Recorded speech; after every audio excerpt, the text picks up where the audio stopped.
Hello friends, welcome to triple E study Telugu. ఈరోజు ఒక important concept అనేది చూద్దాము. సో అది పవర్ సిస్టమ్స్ నుండి. సో మనకు పవర్ సిస్టమ్స్లో కొన్ని మెయిన్ క్వశ్చన్స్ అనేవి ఉన్నాయి. సో ఈ క్వశ్చన్స్ అనేవి ఈరోజు డిస్కషన్ చేద్దాం. సో క్వశ్చన్ అంటే డైరెక్ట్ క్వశ్చన్ టు ఆన్సర్ కాకుండా మనం each one topic, so options అనేది ఈచ్ వన్ సాల్వ్ అనేది చేద్దాం. సో వాటితో పాటు కాన్సెప్ట్ అనేది తెలుసుకుందాం. సో మీకు కాన్సెప్ట్ కూడా రివైజ్ చేసినట్టుంది. సో మనం ఫస్ట్ క్వశ్చన్ అనేది చూద్దాం. సో మనకు ఎకనమైజర్ అనేది ఉంది. సో మనకు ఎకనమైజర్ ఏం చేస్తుందంటే, ఇదేమో థర్మల్ పవర్ ప్లాంట్స్లో మనం దీన్ని యూజ్ చేస్తాం. సో ఇప్పుడు ఆ ఎకనమైజర్ యొక్క ఫంక్షన్ ఏంటని అడుగుతున్నాడు క్వశ్చన్లో. సో ఇప్పుడు మనకు ఎకనమైజర్ గురించి తెలియాలంటే మనకు దాని వెనకాల బ్యాక్గ్రౌండ్లో బేసిక్ కాన్సెప్ట్ అనేది ఉంటుంది. సో ఇప్పుడు ఆ కాన్సెప్ట్ని నేను ఒకసారి చెప్తాను. సో మీకు కూడా మంచిగా రివైజ్ చేసినట్టు ఉంటుంది. సో ఫస్ట్ మనకు ఈ బాయిలర్ అంటే ఏంటి, సో దాని యొక్క ఫంక్షన్ ఏంటో తెలియాలి. అండ్ మనకు ఫ్లూ గ్యాస్ అనేవి ఉంటాయి. సో ఇప్పుడు ఆ ఫ్లూ గ్యాసెస్ అంటే ఏంటో తెలియాలి. అండ్ హీట్ అనేది ఎలా ప్రొడ్యూస్ అవుతుంది, అండ్ వాటితో పాటు మనకు స్టీమ్ అనేది ఎలా జనరేట్ అవుతుంది. సో ఆ స్టీమ్ వచ్చేసి టర్బైన్ వరకు ఏ విధంగా వెళ్తుంది. సో ఇలా ఈచ్ వన్ ఆప్షన్ అనేది మనం క్లియర్గా చూసినప్పుడు మనకు కాన్సెప్ట్ అనేది క్లియర్ అవుతుంది. సో ఫస్ట్ ఇప్పుడు 1 by 1 చూద్దాం. సో మనకు మెయిన్ ఫోకస్ వచ్చేసి ఎకనమైజర్ అనమాట. సో ఇప్పుడు ఈ ఎకనమైజర్ యొక్క ఫంక్షన్ అనేది తెలియాలంటే మనకు బాయిలర్ అండ్ టర్బైన్ గురించి తెలియాలి. సో ఇది ఇప్పుడు ఒక బాయిలర్ అనుకోండి. So this is nothing but a one boiler. So boiler నుండి మనకు తర్వాత నెక్స్ట్ ఏముంటుందంటే సూపర్ హీటర్ అనేది ఉంటుంది. So this is nothing but A super heater. And next వచ్చేసి టర్బైన్. సో టర్బైన్ వచ్చేసి ఈ విధంగా ఉంటుంది.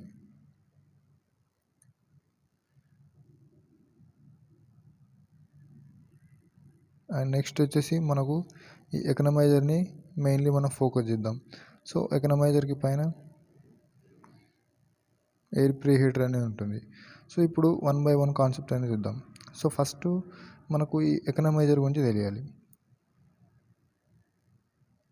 సో ఇదేమో బాయిలర్. మనం ఎప్పుడైతే బాయిలర్లో రా మెటీరియల్గా కోల్ని యూజ్ చేసుకుంటాం. సో మనకు రా మెటీరియల్ వచ్చేసి కోల్. సో ఎప్పుడైతే మనం కోల్ని యూజ్ చేసుకొని ఆ కోల్ని బర్న్ చేస్తామో, సో ఇప్పుడు బాయిలర్ ఏం చేస్తుందంటే దాంట్లో సమ్ ఫైర్ అనేది వస్తుంది. సో ఎప్పుడైతే బాయిలర్లో ఫైర్ అనేది వస్తుందో అది సమ్ ఫ్లూ గ్యాసెస్ని ప్రొడ్యూస్ చేస్తుంది. సో యాష్ అవి ఉంటుంది కదా, సో అవే ఫ్లూ గ్యాసెస్ అనేది ప్రొడ్యూస్ అవుతాయి. So this is nothing but A flu gases. So ఇప్పుడు ఆ ఫ్లూ గ్యాసెస్ వచ్చేసి super heater. So this is nothing but A super heater. So ఈ సూపర్ హీటర్ నుండి ఈ విధంగా పైకి వెళ్తాయి. సో ఇక్కడే మన ఎకనమైజర్ అనేది ఉంటుంది. సో ఇప్పుడు ఎకనమైజర్ యొక్క ఫంక్షన్ ఏంటంటే, సో ఇప్పుడు ఎకనమైజర్ ఉంది కదా, సో ఎకనమైజర్ ఏం చేస్తుందంటే ఈ వాటర్ అనేది దాని యొక్క హీట్ని ప్రొడ్యూస్ అంటే ఇంకా ఇంక్రీజ్ చేస్తుంది. సో ఫీడ్ వాటర్ అనేవి ఉంటాయి కదా మనకు. సో ఈ ఫీడ్ వాటర్ యొక్క హీట్ని అదేం చేస్తుందంటే ఇంక్రీజ్ చేస్తుంది. సో ఇప్పుడు మనకు ఫీడ్ వాటర్ అంటున్నాం. సో ఇప్పుడు అసలు ఎకనమైజర్లో వాటర్ అనేది ఎలా వస్తుంది, సో ఇప్పుడు ఆ వాటర్ అనేది ఎలా వస్తుందో తెలియాలంటే ఫస్ట్ మనం ఎప్పుడైతే ఇప్పుడు బాయిలర్ వద్దు, ఈ బాయిలర్ నుండి మనకు బాయిలర్లో సర్క్యులేటింగ్ పంప్స్ అనేవి ఉంటాయి.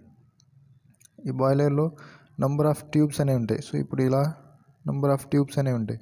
సో ఎప్పుడైతే మనకు ఈ సరౌండింగ్స్లో ఫైర్ అనేది జరుగుతుంది, సో ఫైర్ జరిగినప్పుడు మనకు ఈ ట్యూబ్స్ నుండి సర్క్యులేటింగ్ ట్యూబ్స్ నుండి స్టీమ్ అనేది ప్రొడ్యూస్ అవుతుంది. సో ఇప్పుడు ఆ స్టీమ్ వచ్చేసి సూపర్ హీటర్ దగ్గర వస్తుంది. సో సూపర్ హీటర్ యొక్క ఫంక్షన్ ఏంటంటే మనకు ఎంతైతే స్టీమ్ అనేది బాయిలర్ నుండి అవుట్పుట్ వస్తుందో ఆ స్టీమ్ని ఇంకా దాని హీట్ని ఎక్కువ చేసి మనకు ఈ టర్బైన్ వద్దకి ఆ స్టీమ్ అనేది వస్తుంది. So this is nothing but a turbine.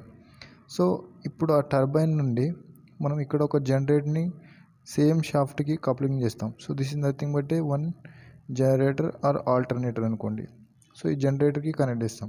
So ఎప్పుడైతే మనకు స్టీమ్ యొక్క ఫంక్షన్ ఏంటంటే ఎంత భారీ వస్తువునైనా, అంటే మనకు స్టీమ్ టర్బైన్లో ఏముంటుందంటే ఒక ఫ్యాన్స్ అనేవి ఉంటాయి. సో ఈ విధంగా ఫ్యాన్స్ అనేవి ఉంటాయి.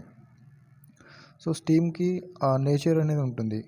ఎంత హెవీ మెషిన్ అయినా అది రొటేట్ చేస్తుంది. సో ఈ విధంగా స్టీమ్ వచ్చినప్పుడు ఆ ఫ్యాన్స్ అనేవి రొటేట్ అయ్యాయి.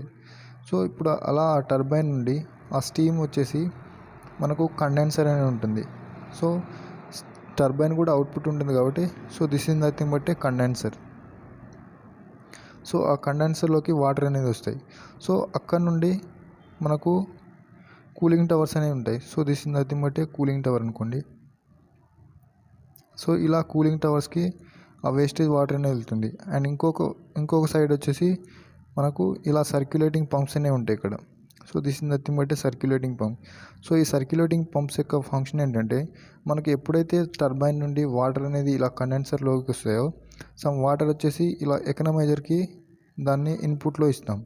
సో ఈ విధంగా ఇన్పుట్లో మనం ఎకనమైజర్కి ఇచ్చినప్పుడు ఆ ఎకనమైజర్ ఏం చేస్తుందంటే, మనకు బాయిలర్లో వాటర్ అనేది ఈ విధంగా వెళ్తుంది. సో ఎప్పుడైతే మనం కూల్ వాటర్ అనేది పంపించామనుకోండి బాయిలర్కి, అది హీట్ అవ్వడానికి ఇంకా టైం తీసుకుంటుంది. అండ్ అలా కాకుండా మనకు ఇలా వేస్టేజ్ అయిన వాటర్ని ఒక వైపు నుండి అంటే ఈ విధంగా మనం ఎకనమైజర్కి పంపిస్తాం. సో ఇప్పుడు ఈ ఎకనమైజర్ ఏం చేస్తుందంటే, మనకు ఈ బాయిలర్ నుండి సమ్ వేస్ట్ అంటే ఫ్లూ గ్యాసెస్ అన్ని ప్రొడ్యూస్ అవుతుందిగా. సో ఈ ఫ్లూ గ్యాసెస్ని యూజ్ చేసుకొని ఎకనమైజర్ వచ్చేసి హీట్ని ఇంకా ప్రొడ్యూస్ చేసుకోండి. అప్పుడు ఏమవుతుందంటే ఆటోమేటిక్గా హీట్ అనేది సమ్ అమౌంట్ ఆఫ్ ఇంక్రీజ్ అవుతుంది. సో ఈ ఇక్కడ సమ్ అమౌంట్ ఆఫ్ హీట్ అయిన వాటర్ వచ్చేసి బాయిలర్లో వెళ్ళడం వల్ల సో బాయిలర్లో హీట్ అనేది ఇంకా త్వరగా ప్రొడ్యూస్ అవుతుంది. సో ఇలా హీట్ అనేది తొందరగా ప్రొడ్యూస్ అవ్వడం వల్ల మనకు సమ్ అడ్వాంటేజెస్ అనేవి ఉన్నాయి. అడ్వాంటేజ్ ఏంటంటే, వాటర్ హీట్ యొక్క కెపాసిటీ పెరుగుతుంది. అలా పెరగడం వల్ల మనకు యూజ్ చేసే కోల్ అనేది యూజ్ చేస్తాం మనం, ఆ కోల్ కన్జంప్షన్ కెపాసిటీ వచ్చేసి తగ్గుతుంది.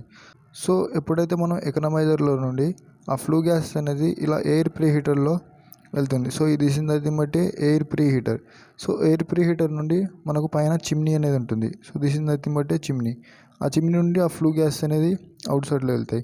సో ఇంకో టర్మ్ అనేది ఉంటుంది. So air pre heater. So మనకు ఫ్రెష్ ఎయిర్ అనేది బాయిలర్లో ఇంజెక్ట్ చేస్తాం. సో అసలు ఫ్రెష్ ఎయిర్ అనేది బాయిలర్లో ఎందుకు ఇంజెక్ట్ చేస్తామంటే, మనకు మంట మండాలంటే ఆక్సిజన్ కంపల్సరీ అనమాట.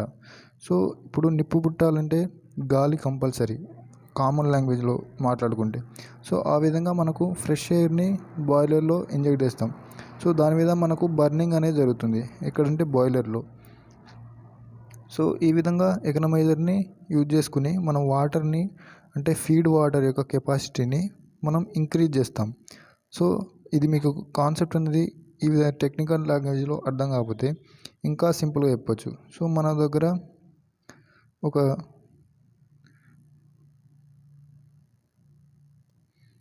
రైస్ కుక్కర్ ఉందనుకోండి. So this is nothing but one type of rice cooker. So rice కుక్కర్కి మనం ఏం చేస్తామంటే సప్లై అనేది ఈ విధంగా ఇస్తాం. సో మన కుక్కర్లో పైన బౌల్లో ఎగ్స్ అనేది హీట్ అనేది చేసుకోవచ్చు. సో ఇప్పుడు రైస్ కుక్కర్ ఫంక్షన్ ఏంటంటే, మనం కేస్ 1 తీసుకుందాం. సో మనం ఎప్పుడైనా ఈ రైస్లో ఇదేమో రైస్ అనుకోండి. సో రైస్ అనేది ఉడికినప్పుడు మనం పైన ఒక బౌల్ అనేది ఇస్తాడు. సో ఆ బౌల్లో మనం గుడ్లు అనేవి ఉడకబెట్టుకోవచ్చు. సో దానివల్ల ఏమవుతుందంటే, మనకి ఎలక్ట్రికల్ బిల్ యొక్క కన్జంప్షన్ అనేది తగ్గుతుంది. అండ్ అలాగే ఇదే కాన్సెప్ట్ని ఇక్కడ కూడా యూజ్ చేయండి. సో మనం ఈ నీటి ఆవిరిని ఇంకా స్టీమ్ని ఇంక్రీజ్ చేస్తున్నాం కాబట్టి మనకు ఓవరాల్గా ప్లాంట్ యొక్క కెపాసిటీ అనేది ఇంక్రీజ్ అవుతుంది.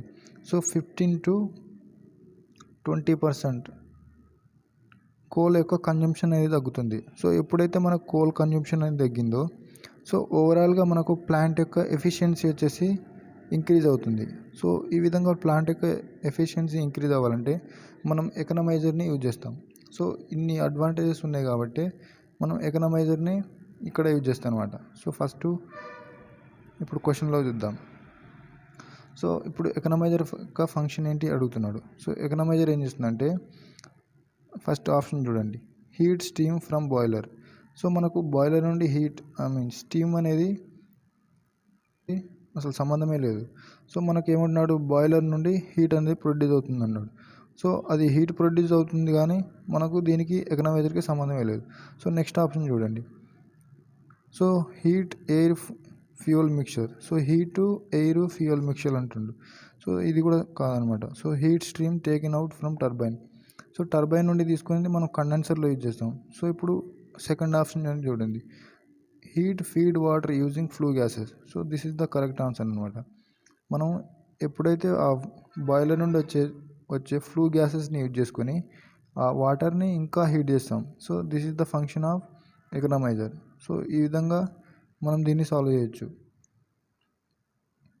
అండ్ ఇప్పుడు నెక్స్ట్ క్వశ్చన్ అనేది చూద్దాం.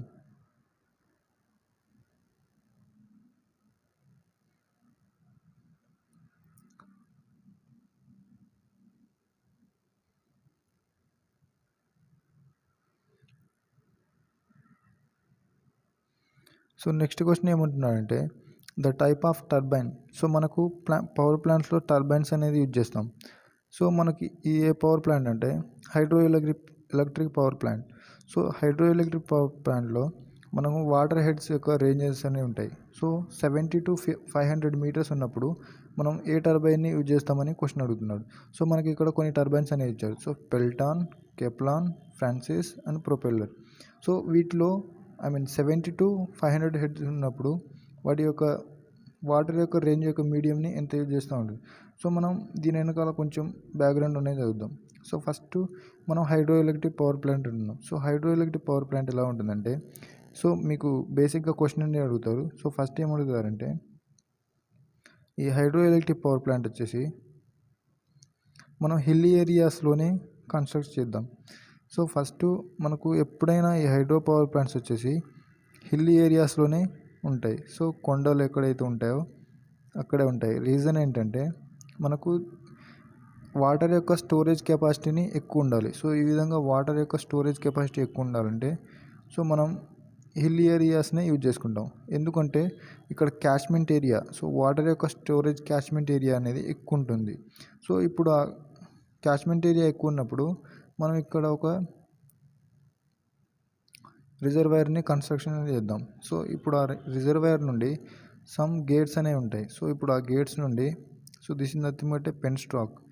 సో ఈ పైప్నే మనం ఏమంటామంటే టెక్నికల్ లాంగ్వేజ్లో పెన్ స్టాక్ అని చెప్తాం. సో ఇప్పుడు ఆ పెన్ స్టాక్ నుండి సో ఈ విధంగా వాటర్ అనేది వస్తున్నప్పుడు ఇక్కడ మనం టర్బైన్ అనేది యూజ్ చేస్తాం. సో ఇప్పుడు ఈ టర్బైన్ యొక్క ఫంక్షన్ ఏంటంటే ఈ టర్బైను ఆ వాటర్ యొక్క ఫ్లో వచ్చి ఈ టర్బైన్ మీద పడుతుంది.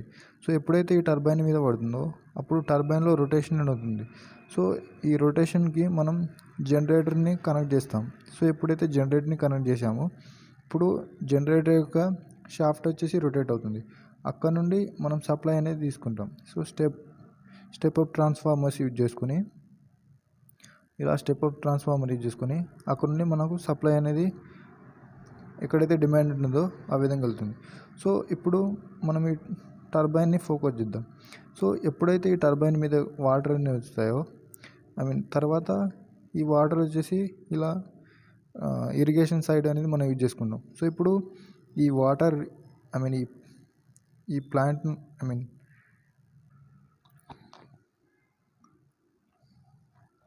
సో ఇప్పుడు ఈ హైట్ అనేది ఎంత ఉందో దీన్ని బేస్ చేసుకొని మనం టర్బైన్స్ని యూజ్ చేసుకుంటాం.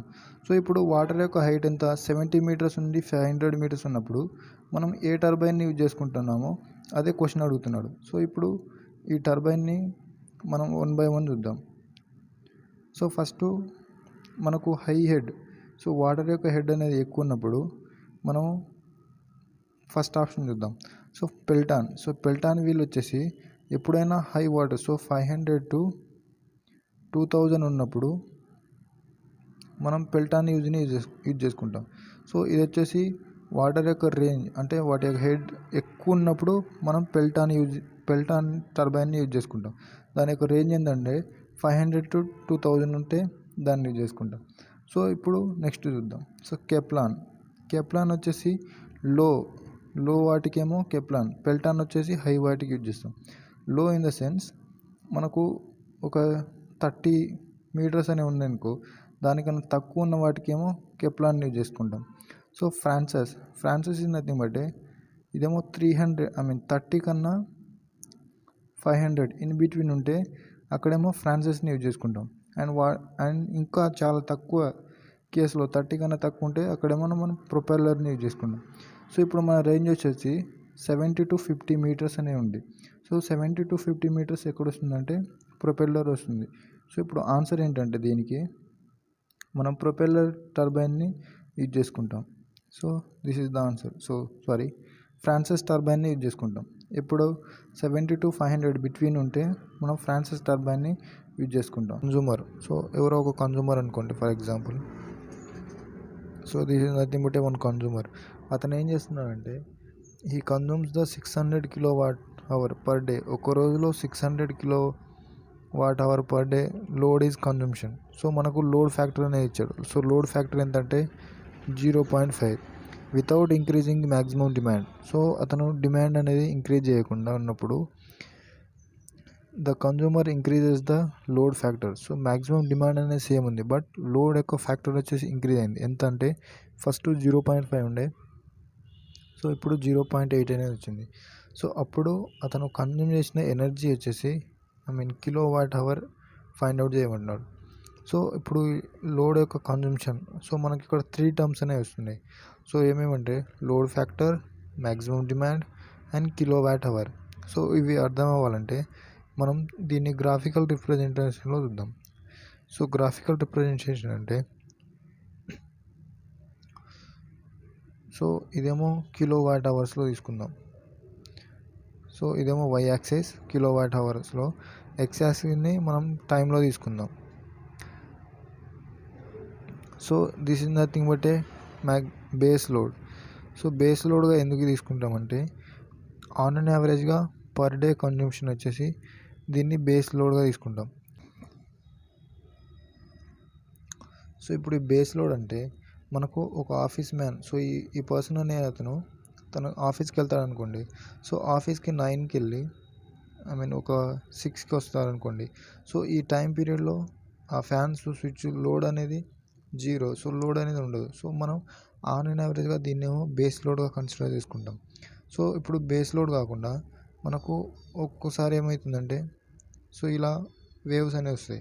ఈ వేవ్స్ ఈజ్ నథింగ్ బట్ మనకు యావరేజ్ ఫైండ్ అవుట్ చేయాలంటే సో ఇక్కడ ఒక సర్కిల్ అనేది గీయండి. So this is nothing but average load అంటే పర్ డేకి యావరేజ్. సో కొన్ని రోజులు హాలిడేస్ అనేవి ఉండడం వల్ల సో సండే వచ్చింది అనుకోండి, అప్పుడు కన్జంప్షన్ అనేది పెరుగుతుంది. సో దీన్నే పీక్ లోడ్ అవర్స్ అని చెప్తాం. సో దీన్నే పీక్ లోడ్ అవర్స్. సో ఈ విధంగా మనకు ఎనర్జీ యొక్క కన్జంప్షన్ అనేది ఉంటుంది. సో ఇప్పుడు మనం ఈ క్వశ్చన్లో చూద్దాం. సో ఫస్ట్ మనకి ఏమేమి ఇచ్చాడంటే సో లోడ్ ఫ్యాక్టర్ యొక్క formula. So load factor is nothing but LF. Load factor is equals to మనం పర్ డేకి యావరేజ్గా ఎంతైతే ఎనర్జీ కన్జంప్షన్ చేసుకుంటామో సో అది. So average energy consumption upon మనకు డిమాండ్. సో మ్యాక్సిమం డిమాండ్ అంటున్నారు కదా, సో మ్యాక్సిమం డిమాండ్. సో ఇదేమో ఫార్ములా. సో దీంట్లో సబ్స్టిట్యూట్ చేయండి. సో ఫస్ట్ మనకు LF ఎంత 0.5. సో లోడ్ ఫ్యాక్టర్ వచ్చేసి 0.5 is equals to average energy consumption. So average energy consumption ఎంత పర్ డేకి 600 kWh. సో 600 అపాన్ ఈ మ్యాక్సిమం డిమాండ్. సో మనం ఈ మ్యాక్సిమం డిమాండ్ని ఫైండ్ అవుట్ చేయాలి. సో ఈ మ్యాక్సిమం డిమాండ్ ఫైండ్ అవుట్ చేయాలంటే ఇక్కడేమో 0.5 ఉంది. సో ఇప్పుడు పాయింట్ పోవాలంటే మనం ఇటు సైడ్ 0 తీసుకోవచ్చు. సో 5 1 5 12 సో 12,000 kWh అనే ఉంది. అదేమిటంటే ఈ మ్యాక్సిమం డిమాండ్ అనేది ఫైండ్ అవుట్. ఇప్పుడు నెక్స్ట్ కేస్ 2లో ఏమంటున్నాడంటే మనకు లోడ్ ఫ్యాక్టర్ వచ్చేసి ఇంక్రీజ్ అయింది ఎంత 0.8. సో లోడ్ ఫ్యాక్టర్ అనేది ఇంక్రీజ్ అయినప్పుడు మనకి kWh ఫైండ్ అవుట్ చేయమంటున్నారు. సో 0.8 లోడ్ ఫ్యాక్టర్ 0.8 ఇంటూ మనం ఇక్కడ ఫైండ్ అవుట్ చేసిన 12,000 ఇంటూ 12,000 kWh. సో ఇప్పుడు 12 8 ఎంత 96. సో 96 ఈ 0 కన్సిడర్ చేసుకుంటే kWh ఇంత అమౌంట్ ఆఫ్ ఎనర్జీ అనేది వస్తుందన్నమాట. సో ఇది answer. So 960 kWh. So option 2 960 kWh అనేది మనకు కన్జంప్షన్ అనేది ఉంటుంది. సో ఇప్పుడు ఆప్షన్ వచ్చేసి ఇది 960 kWh.